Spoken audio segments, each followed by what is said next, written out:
우리 좌우로 한번 인사하겠습니다. 우리 교회 나이처럼 청년의 활기찬 신앙이 회복되기를 바랍니다. 한번 활기찬 신앙이 여러분의 심령 속에 다시 한번 회복되기를 간절히 축원합니다. 오늘은 뜻깊은 주일입니다.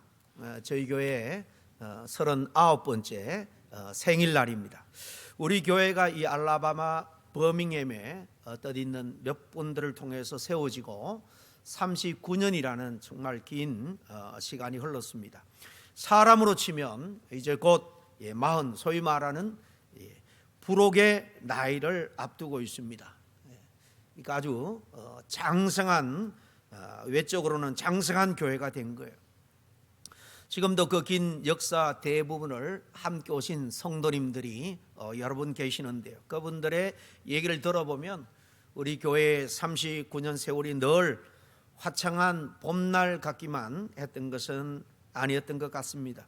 뜨거운 부흥의 불길이 타올라서 축제 같은 그런 여름도 있었지만은 때로는 차가운 갈등의 바람이 불어와서 서로의 마음을 활키고 찢는 정말 그런 시린 겨울도 있었습니다. 그렇지만 비 온 뒤에 땅이 굳어진다고 했죠. 돌아보면 사실 그 아픈 시간조차도 우리 교회를 연단하고 더욱더 단단하게 묶어주시는 하나님의 손길이었음을 함께 고백하지 아니할 수 없습니다. 혹 여러분 처음이라는 말을 들을 때 여러분 어떤 마음에 기분이 드는지 모르겠습니다. 우리 가운데는 아직도 첫사랑을 잊지 못하는 사람이 있는지 모르겠습니다. 그 정말 한참 청소년기를 지나서 그 첫사랑, 첫 직장에서 첫 출근, 또 처음 결혼해 가지고 첫 집, 또 새로 장만한 첫 차들, 첫 자녀들 이런 거 다 생각만 해도 마음이 설레고 미소가 번질 줄로 압니다. 우리 교회 창립자들 그리고 아주 초창기부터 지금 20, 30년 저희 교회 섬기신 분들은 우리 교회가 처음 세워지고 아직 새싹과 같은 그 초기의 모습들을 여러분이 떠올려 보면은 아마 입가에 미소가 번지는 분도 없지 않아 많을 줄로 압니다. 오늘 창립 39년은 기념주일을 맞아서 우리 모든 교회의 고향이자 또 어머니와 같은 모습인 이 초대교회까지 시간을 한번 올라가 보려고 합니다. 오늘 본문인 사도행전 이 2장은 성령의 불길이 타오르고 사람들이 서로를 내 몸처럼 아끼면서 온 동네 또 사람들에게 칭찬을 받던 그 초대교회의 아름다운 모습, 그 설레는 그 시작을 잘 우리에게 보여주고 있습니다. 이제 장성한 청장년의 역사를 지닌 우리 교회가 앞으로 더 큰 미래를 꿈꾸면서 오늘 말씀을 통해서 우리가 정말로 닮고 배워야 될 그런 모습은 무엇인지 함께 나누면서 함께 도전과 은혜를 받기를 원합니다. 여러분은 교회라고 하면 가장 먼저 무엇이 떠오르는지 모르겠습니다. 화려한 교회 시설 건물들, 또 십자가가 달린 아름다운 예배당, 아니면 어떤 교회는 특별한 참 프로그램이 잘 운영이 되고 있어서 부흥하는 교회도 있죠. 그런 프로그램이나 또 효율적인 교회 조직, 직분자 이런 것을 떠올릴 수 있을지 모르겠습니다. 사실 요즘 세상은 교회를 향해서 이렇게 곱은 눈으로 보지 않고 비판의 시선으로 바라보는 경우가 참 많죠. 교회가 교회답지 않다는 것입니다. 특별히 우리 믿는 사람들 중에는 초대교회 모습은 이렇지는 않았을 텐데 그런 한탄스키 말을 하는 것을 들을 때가 많이 있습니다. 그때마다 우리 마음속에도 아마 이런 질문이 생길 줄로 압니다. 도대체 그러면은 교회 다음이라는 것은 무엇인가 하는 것입니다. 우리는 정말 하나님의 하나밖에 없는 독생자의 핏값으로 사신 이 거룩한 신성한 공동체의 지체로서 이 교회의 지체로서 이 교회에 닮아가야 될, 세워가야 될 본 모습은 무엇인가 하는 것이죠. 오늘 본문 사도행전 2장 37절 이하 이 말씀은 교회가 공적으로 탄생한 직후의 모습이에요. 다시 말해서 이 땅에 처음으로 탄생한 교회의 가장 순수하고 본질적인 교회의 모습을 잘 보여주고 있다 하겠습니다. 이 말씀은 우리에게 이렇게 하라는 명령 이전에 이 교회는 이렇게 섬겼고 이렇게 살았다, 그 모범을 우리에게 잘 보여주고 있는 대목이에요. 오늘 이 시간 초대교회가 무엇을 붙들고 살았는지, 그리고 오늘 우리가 또 그 아름다운 교회에 무엇을 우리가 닮아야 하는지 함께 좀 깊이 생각해 보기를 원합니다. 첫째로 이 예루살렘에 세워난 첫 교회인데요, 이 예루살렘 초대교회는요, 성령의 강림으로 인해서 시작되었다라는 사실을 우리는 늘 기억해야 합니다. 이 지상에 예수님이 머리 되신 최초의 교회가 탄생하는 순간의 배경이라 그럴까요? 앞에 1장에 잘 나와 있습니다. 4절 5절 말씀을 한번 띄워주시길 바랍니다. 여기 보면 주님이 승천하기 전에 제자들에게 분부하시기를 예루살렘을 떠나지 말고 아버지께서 약속하신 것을 기다리라. 그러면 몇 날이 못 되어서, 요한은 물로 세례를 주지만 몇 날이 못 되어서 성령으로 세례를 받게 될 것이다 라고 말씀하셨습니다. 주님의 이 당부, 이 약속대로 주님의 제자들을 비롯해서 120명의 성도들이 마가 청년의 다락방에 모여서 전적으로 기도에 힘쓸 때에 바로 이 약속하신 성령이 모두에게 강하게 임했습니다. 이것은 단순한 어떤 신비적인 체험이 아닙니다. 교회를 이끌어갈 영적인 엔진이 장착된 사건이라고 말할 수 있습니다. 이 사건은 예수님이 십자가에 달리신 6월절로부터 50일째 일어났기 때문에 구약에서도 그때 맥추절로 지켰죠. 오순절이라고 합니다. 오순절에 일어났기 때문에 오순절 성령 강림 사건이다, 보통 이렇게 말합니다. 성령이 강력하게 임한 이 사건은 가히 교회라는 자체에 하나님의 능력이라는 엔진이 장착이 된 사건이다라고 말할 수 있습니다. 정확하게 말하면 그전까지 교회는 명목상으로는 존재를 했죠. 왜냐하면 주님을 따르는 제자들도 있었고 또 그 외에도 많은 무리들이 있었습니다. 교회는 예수 그리스도를 믿는 자들의 무리니까요. 명목적으로 교회는 존재했다고 볼 수 있습니다만은 자체적으로 그 교회 주님 없이 자체적으로 움직일 힘이 없었습니다. 그날 이후에 교회는 성령의 능력으로 인해서 스스로가 아니라 하나님께서 성령의 역사를 통해서 이끄는 그런 공동체가 된 겁니다. 달리 말하면 오순절 이전에는 제자들이 모여 있었지만은 오늘 말씀에도 그들은 서로 두려워했다 그랬습니다. 주님께서 십자가에 달린 다음에 제자들은 뿔뿔이 흩어지면서 335 함께 모여 있었지만은 두려워했음을 알 수 있습니다. 무슨 계획이 있었는지는 모르겠지만은 그들이 주님이 떠난 다음에 함께 교회를 이루어 하나님의 뜻을 계속 계승해서 이어나갈 어떤 능력도 그들에게 없었습니다. 그러나 이 오순절 이후에는 성령이 임하자 말씀이 살아 움직였습니다. 교회는 사람의 열심이 아니라 성령의 추진력으로 인해서 활발하게 움직이고 성장하기 시작합니다. 그래서 엄밀히 말하면 오순절은 교회가 시작된 날이 아니라 교회가 이제 제대로 역동적으로 주님의 뜻을 이루는 그런 교회로 움직이기 시작한 날이다, 그렇게 말할 수 있을 겁니다.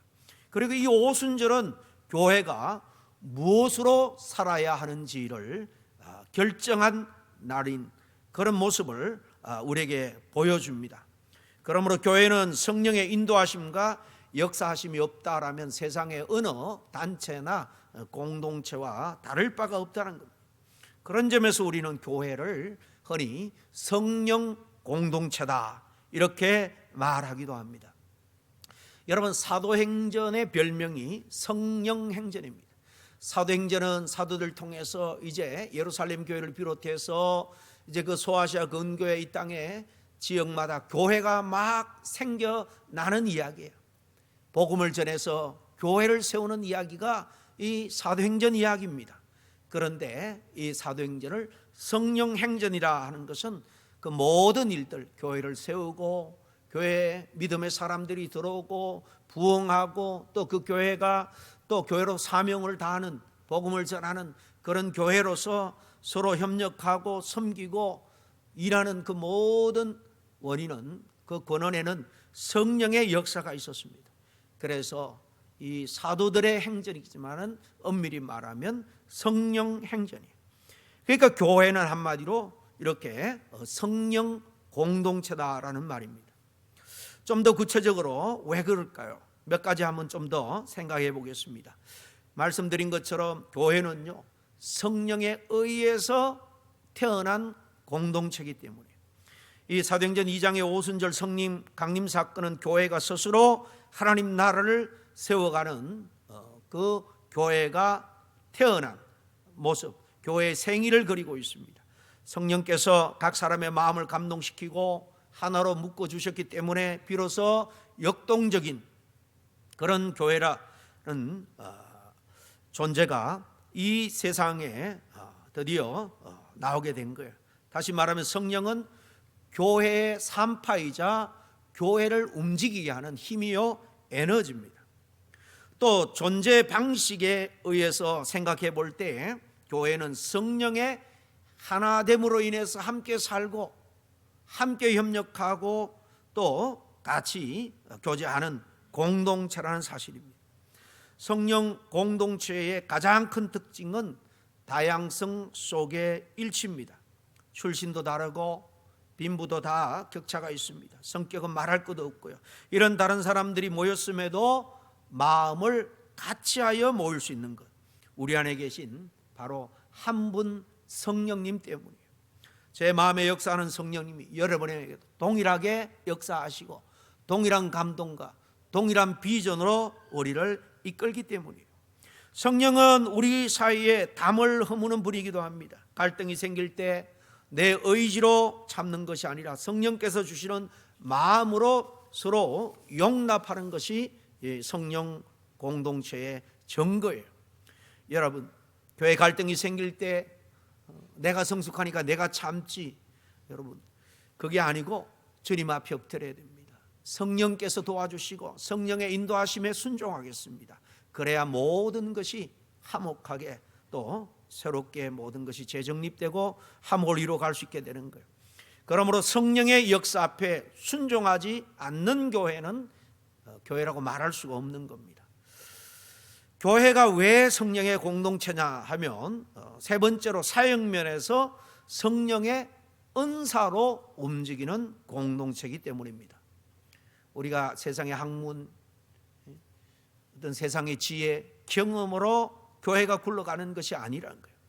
그럴 때는 성령의 은사로 일하지 않고 내 경험, 내 지식, 내 판단력으로 일할 때는 여러분 교회가 삐걱거릴 수밖에 없습니다. 교회는 사람의 기술이나 전략으로 운영되는 조직이 아니기 때문에 성령께서 각자에게 주신 은사를 따라서 하나님이 주신 재능을 따라서 봉사하고 그 결과로 사랑과 희락과 화평 같은 성령의 열매가 맺히는 곳이 교회입니다. 사랑하는 우리 교회 성도 모든 여러분들, 정말 교회는 단순한 사교 모임이 아니라는 사실을 꼭 기억할 수 있기를 바랍니다. 그건 덤이죠. 이민생활에 외롭고 힘든 정말 남에게 말 못할 사정들을 정말 믿음의 이 동료들에게 마음토록 이야기할 수 있는 것 얼마나 귀한 일인지 모릅니다. 이런 서로 간의 이런 사적인 교제들은 우리가 믿음 안에서 바로 설 때에 그 모든 것도 원활하게 작동이 되는 거예요. 성령의 역사, 성령의 인도하심을 받지 않을 때는 오히려 내 자신의 비밀을 털어놓는 것이 나중에 후환을 불러오고 갈등을 불러오는 경우가 얼마나 많은지 모릅니다. 그러므로 이 교회는 성령에 의해서 불러냄을 받은 공동체처럼 성령으로 하나 되게 하신 그 뜻을 따라서 우리는 한 주님의 몸된 교회 한 지체로서 서로 섬기고 협력해야 되는 것입니다. 우리가 이 사실을 잊으면 교회는 그냥 한 인간적인 집단이 되고 마는 거예요. 그러므로 우리 교회는 인간적인 계획을 내려놓고 늘 성령님의 인도하심을 받기 위해서 저부터 해서 우리 중직자들이 먼저 주님 앞에 엎드리고 성령의 인도하심을 간구해야 할 줄로 압니다. 두 번째로 이 초대 교회를 통해서 우리가 뭘 닮아야 되는가? 이 초대 교회는 회개한 사람들의 모임이었다라는 사실을 반드시 여러분 기억할 수 있기를 바랍니다. 오늘 37절 말씀을 같이 읽습니다. 시작. 그들이 이 말씀을 듣고 마음에 찔려 베드로와 다른 사도들에게 물어 이르되 형제들아 우리가 어찌할꼬 하거늘. 초대교회 본격적인 출발은 어떤 무슨 계획된 이벤트 행사가 아니었습니다. 어떤 조직이 잘 짜여서 이 교회가 성장한 것도 아니에요. 기적이 일어난 것도 아니에요. 그 마음이 찔림받은 성도들, 회개한 성도들이 하나둘 생기면서 하나님의 뜻대로 아름다운 교회가 초대교회가 생기게 된 거예요. 말씀을 들을 때 그저 좋은 말씀이네 이 정도로 끝나는 것이 아니라 오늘 보니까 어찌할꼬 그 말씀 앞에 베드로의 설교 앞에 어찌할꼬 탄식이 그들에게 터져나왔습니다. 성도들의 이 어찌할꼬는요, 이 탄식은 단순한 후회가 아니에요. 복음 앞에서는 인간이 보이는 가장 거룩한 반응이라고 할 수 있습니다. 이 탄식에는 자신의 죄가 얼마나 큰지, 그리고 자신의 힘으로는 결코 자기 죄를 해결할 수 있는 방법이 전혀 없음을 깨달은 절망의 고백이기도 해요. 그리고 지금까지 내가 믿고 달려온 그 모든 것이 틀렸음을 인정하고 이제는 내가 하나님 앞에 어떻게 살아가야 합니까? 라고 새로운 길을 묻는 하나님 앞에서의 항복의 선언이기도 해요. 이 탄식은 사람의 설득에서 나오는 것이 아닙니다. 성령께서 죄에 대해서, 의에 대해서, 그리고 세상을 책망하실 때 비로소 터져 나오는 신령한 반응인 겁니다. 그러므로 여러분, 오늘날 우리 교회에 사도행전적인 이런 아름다운 부흥이 다시 일어나려면 회개가 그저 형식적인 종교 행위를 넘어서 우리 한 사람 한 사람 공동체적으로 정말로 우리 안에 본질적인 변화가 이어져야 한다는 것입니다. 사실 당시 설교를 들은 이 유대인들은 각자가 예수님을 직접적으로 못 박은 사람들이 아닙니다. 그럼에도 불구하고 이 베드로의 선포 쭉 앞에 나오는 설교에 바로 예수 그리스도는 우리 조상 이사야 에레미야 선조들이 바로 예언한 메시아다. 이 메시아를 우리가 알지 못하고 십자가에 못 박아 죽으셨는데 하나님이 독생자의 능력으로 부활시키셨다. 이런 내용, 십자가의 죽음과 부활에 대한 설교를 능력 있게 설교하죠. 그때 이들이 오늘 이렇게 고백하는 겁니다. 우리가 그러면 어찌할꼬? 빌라도가 처형 언도를 내렸습니다마는 그들은 그러면 그 빌라도 총독에게 우리가 뭐 어떻게 데모라도 할까요? 이렇게 묻는 게 아닙니다. 우리가 어찌할꼬? 우리가 이렇게 함께 마음 아파했던 겁니다. 오늘날 교회도 이웃의 아픔과 사회의 어두움, 공동체의 갈등을 내 죄로 여기면서 함께 울어주는 그런 회개가 사실 우리 한 사람 한 사람에게 회복이 되어야 되는 거예요. 베드로는 38절에 보니까 이렇게 어찌할 거라는 물음에 회개하여 각각 예수 그리스도의 이름으로 세례를 받고 죄 사함을 받으라. 예수 그리스도를 구세주로 온전히 믿으라는 거예요. 세례는 하나의 형식입니다. 예수 그리스도를 구세주로 믿음을 고백하는 것을 보고 교회가 예수님의 자녀가 되었다라는 확정으로 세례를 베푸는 거예요. 엄밀히 말하면 믿음의 고백이 알맹이에요. 그 믿음의 고백, 여러분, 믿음의 고백 없이 세례를 받을 수도 있습니다. 아무런 의미가 없어요. 믿음의 고백, 예수 그리스도가 나의 구세주입니다, 내 죄를 대속하신 그분입니다 라고 믿을 때에 환경이 여의치 못해서 세례받지 못해도 그분은 구원받고 하나님의 자녀가 되는 거예요. 이렇게 제사함을 받게 되는 겁니다. 회개는 단순히 눈물을 흘리는 것이 아니라 삶의 주권을 이제 나로부터 예수 그리스도에게로 완전히 옮기는 주권의 교체가 일어나는 사실이라. 오늘 본문에 보니까 회개한 이들에게 성령의 선물이 주어지고 기쁨과 순전한 마음으로 떡을 뗐다 그랬죠. 46절을 같이 읽겠습니다. 시작. 날마다 마음을 같이하여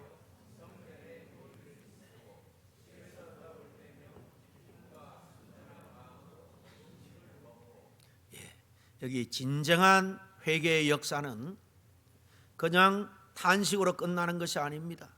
그리고 뭐 자책하고 스스로 정죄 그런 걸로 끝나는 게 아니고 죄의 짐을 벗어버린 자들이 누리는 거룩한 잔치로 이어지는 것을 볼 수 있습니다. 그것이 교회를 교회되게 하는 가장 강력한 은혜. 교회는 한마디로 말하면 죄 사함 받은 성도들이 날마다 기뻐하면서 잔치가 벌어지는 거예요. 교회 오면 그래서 기쁘고 즐겁고, 교회 오면 내것 니것 할 것 없이 서로 내놓고 함께 귀한 것들을 나누는 거룩한 영적인 잔치가 벌어져야 한다라는 것입니다. 하나님 앞에 우리의 죄악됨을 진심으로 회개하신 분들은 아마 다 경험했을 거예요. 하나님께서 만드신 이 아름다운 세상이 완전히 달리 보이게 될 겁니다. 주변 환경과 내가 살아가는 모든 것들이 다 하나부터 열까지 은혜가 아닐 수가 없습니다. 그러므로 더욱 하나님을 사랑하게 되고 헌신하게 되는 거죠. 이렇게 회개는 계속해서 우리에게 선순환을 일으키는 겁니다. 사랑하는 우리 교우 여러분, 창립 39주년을 맞는 우리에게 지금 가장 필요한 것, 세련된 어떤 프로그램을 도입하는 것, 그게 우선이 아닙니다. 하나님의 말씀 앞에 가슴을 찢으며 주님, 우리가 주님 앞에 어찌해야 합니까? 라는 정직한 눈물입니다. 그 아픈 탄식이 터져 나올 때 성령께서는 우리 교회를 특별히 아픈 부분, 상처난 부분을 싸매주시고 세상이 감당치 못할 기쁨의 공동체로 다시 세워주실 줄로 믿습니다. 이렇게 또 초대교회를 닮아야 될 세 번째는 무엇보다도 이 교회는 말씀에 붙어있는 교회다, 말씀을 늘 가까이 하는 교회다라는 사실을 기억을 할 수 있기를 바랍니다. 우리 42절 말씀을 같이 읽습니다. 시작. 그들이 사도의 가르침을 받아 서로 교제하고 떡을 떼며 오로지 기도하기를 힘쓰니라 그랬습니다. 이 가장 먼저 나오는 말씀이 뭡니까? 그들이 사도의 가르침을 받아서 이렇게 했다는 거예요. 사도들의 가르침, 말씀이죠. 말씀. 하나님의 말씀을 듣고 하나님의 말씀을 읽고 또 배우고 하나님의 말씀을 상고하고 묵상하고 말씀을 붙들고 산 그런 모습들을 우리가 볼 수 있습니다. 초대교회는요, 말씀을 선택사항으로 두지 않았습니다. 이 하나님의 말씀은 교회의 가장 중심이었던 거예요. 말씀을 들을 뿐만 아니라 말씀 안에 그들은 머물렀습니다. 무슨 말인가 하면 말씀이 그들의 생각을 바꾸고 말씀이 그들의 삶을 변화시켰습니다. 매사의 삶의 기준이 바로 이 말씀이 되었다는 겁니다. 말씀을 배우는 것은 예수님 당시에도 제자들이 주님으로부터 늘 이 말씀 배우기를 좋아한 전형적인 제자들의 말씀을 듣는 그런 모습들을 우리가 여러 군데서 볼 수 있습니다. 사도행전에도 계속해서 말씀을 강조합니다. 여러분 잘 아는 데살로니가 다음에 바울이 일행해 간 곳이 베레아입니다. 베레아는 교회가 세워지지는 못했지만 거기에 많은 사람들이 바울의 말씀을 듣고 그들은 신사적이었다 그렇게 말합니다. 뭐가 신사적이냐? 말씀을 듣고 말씀을 상고하고 말씀을 붙들어 살기를 그들은 힘썼다는 거예요. 말씀을 배울 뿐만 아니라 날마다 말씀의 깊이를 더 깨닫기를 원하고 연구한 겁니다. 그래서 그대로 살도록 힘쓴 거예요. 이것이 성경은 이 베레아 사람들은 참 신사적인 사람들이다, 이렇게 평가하는 것. 말씀의 관심도는 그 사람의 영적인 건강의 지표가 된다라고 말할 수 있습니다. 말씀에 대한 간절함은 영적 성장의 필수 요소. 오늘 교회의 위기는요, 어떤 특별한 프로그램이 없어서가 아닙니다. 인재가 없어서도 아니에요. 말씀에 꼭 붙어 있지 않기 때문에, 말씀을 사모하지 않기 때문입니다. 초대교회 성도들은 은혜 받았다라고 거기에 끝나지 않았습니다. 말씀대로 살자, 이렇게 나갔습니다. 여러분, 우리는 감정이나 내 경험, 내 지식 중심이 아니라 항상 하나님의 말씀 중심의 신앙을 가지고 살아갈 수 있기를 간절히 축원합니다. 네 번째로 이 초대 교회를 통해서 우리가 배울 것, 이 교회는 서로를 가족처럼 여겼다라는 사실이에요. 우리 42절에서 본 것처럼 그들이 사도의 가르침을 받은 다음에 그들은 서로 교제하고 떡을 뗐다 그랬죠. 뿐만 아니라 44절과 45절을 함께 보겠습니다. 시작. 믿는 사람이 다 함께 있어 모든 물건을 서로 통용하고 또 재산과 사유를 팔아 각 사람의 필요를 따라 나누어 주며 그랬습니다. 여러분, 이 말은 재산을 강제로 빼앗아서 나눠줬다라는 게 아닙니다. 자발적으로 기쁨으로 한 거예요. 내가 넉넉히 가진 것을 은혜로 생각하며 없는 사람을 돌아볼 때 자발적으로 좀 서로 쉐어하고 나눴습니다. 여러분, 공산주의가 성경에서 나왔다고 말하는 분이 있는데 바로 이 대목을 지적을 합니다. 그러나 정신이 전혀 다릅니다. 성경의 이 초대교회 서로 유무상통하는 아름다운 모습은요, 성령의 감동 감화를 받아서 자발적으로 한 거예요. 하면서도, 내놓으면서도, 나누면서도 기쁨으로 했습니다. 공산주의는 뭡니까? 권력이 다 빼앗아서 골고루 나누는 거예요. 그 권력자가 누굽니까? 똑같은 탐욕 속에 살아가는 인간이에요. 그렇기 때문에 결국 공산주의에서는 독재자가 나올 수밖에 없는 것입니다. 서로가 상대의 필요를 외면하지 않았고 아픔을 혼자 두지 않았다라는 사실인데, 오늘날 교회는 같은 예배당에 앉아있지만은 정말 내 옆에 있는 친하다고 생각하는 교우들의 그 마음, 삶의 그 속속들이 모를 때가 많이 있습니다. 물론 프라이버시가 있기는 하지만 그런 명목하에 우리는 껍데기만 교제하고 떠날 때가 많다는 겁니다. 초대교회는 함께 서로 울어줄 수 있는 그런 교회 공동체였어요. 물론 함께 기뻐하고요, 함께 또 힘들고 무거운 짐을 나눠줬습니다. 여러분, 성경에는 세 가지의 짐이 있습니다. 갈라디아서에 보면 이렇게 힘들고 어려운 사람의 짐을 서로 지라 그랬습니다. 십자가의 짐은 누가 질 수가 없어요. 그거는 본인만이 질 수 있는 거예요. 그거는 예수 그리스도에게 나가서 믿음으로 주님께 내놓을 때 주님이 져 주시는 것입니다. 그리고 오늘 임직식이 있는데 우리 사명자가 또 져야 될 짐이 있습니다. 사명의 짐입니다. 꼭 직분자뿐만 아니라 우리 성도, 모든 성도들은 내목제태인 사명의 짐이 있습니다. 이거는 주님도 또 다른 사람도 져줄 수가 없어요. 그건 내가 힘들고 어려워도 지어야 할 짐입니다. 이웃의 힘들고 어려운 짐은 이렇게 서로 져 주어야 한다는 것입니다. 왜 그렇습니까? 우리가 교회 머리 대신 주님 한 분 안에 서로 지체로 연결되어 있기 때문입니다. 한 몸이기 때문입니다. 이런 믿음이 있기 때문인 것입니다. 여러분, 이것을 가능케 하는 것이 바로 성령이에요. 성령은 연합의 영입니다. 서로 화목하게 하고 서로 연합하게 하고 상대의 아픔을 보듬어주고 또 들어주고 격려하고 위로해 주는 영, 이 연합의 영이 성령이고, 성령이 교회의 역사하고 지체인 모든 한 사람에게 역사한다면 우리는 서로의 짐을 져줄 수밖에 없는 것입니다. 여러분, 교회는 나 혼자 은혜 받는 것으로 만족하면 안 됩니다. 서로 지체의식을 가지고 서로의 짐을 함께 나누어주는 그런 귀한 본이 되는 이 교회 공동체가 될 수 있기를 간절히 바랍니다. 마지막으로 오늘 말씀에서 꼭 한 가지 더 짚고 넘어갈 것은 이 교회는 예배와 삶이 분리되지 않았다라는 사실입니다. 46절을 하면 큰 소리로 같이 읽습니다. 시작. 날마다 마음을 같이하여 성전에 모이기를 힘쓰고 집에서 떡을 떼며 기쁨과 순전한 마음으로 음식을 먹고 그랬습니다. 이 초대교회는 주일만의 교회가 아니었습니다. 날마다의 교회였어요. 예배당에서의 신앙이 집으로 일터로 이어졌다는 것입니다. 예배가 삶이 되었고 삶이 예배가 되었습니다.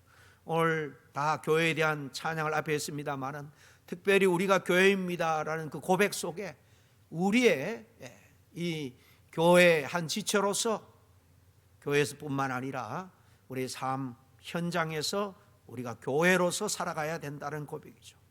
오늘 많은 성도들이 예배는 드리는데 삶은 그대로인 경우가 참 많죠. 초대교회는 달랐다는 것입니다. 예배 후에 그들은 더 사랑했습니다. 예배 후에 더더욱 그들은 함께 나누었고요. 예배 후에 그래서 그들은 더욱더 거룩해졌습니다. 우리의 예배가 한 주 전체에 영향을 주고 있는지 한번 이 시간 스스로에게 자문해 보시기를 바랍니다. 주일 예배 따로 일주일 동안 전혀 예배와 상관없는 내 마음, 내 생각, 내 기준대로 살아가고 있지는 않습니까? 예배 따로 삶 따로인 삶은 진정한 교인이라고 말할 수 없습니다. 무엇보다 초대교회 예배는 기쁨과 하나님을 향한 뜨거운 찬양, 찬미가 흘러 넘쳤습니다. 마지막 47절에 하나님을 찬미하며 또 온 백성에게 칭송을 받으니 주께서 구원받는 사람을 날마다 더하게 하시니라 그랬습니다.